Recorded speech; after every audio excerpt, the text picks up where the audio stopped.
Mga ilang beses na naglumabas pala yung pula nun, ma'am? 4 times. 4 times na rin yung... O kaya nyo nalaman nang nag-overheat?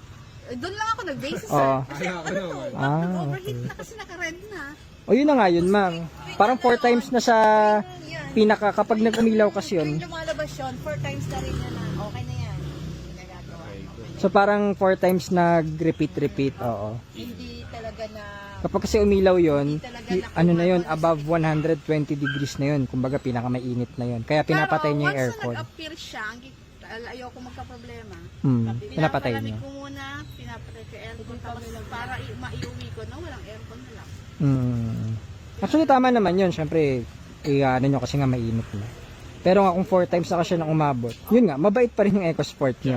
At hindi siya tumukod talaga. Yung head at saka yung block. Possible na gumalaw na po. Sa init, sa sobrang init po. Pero, okay pala.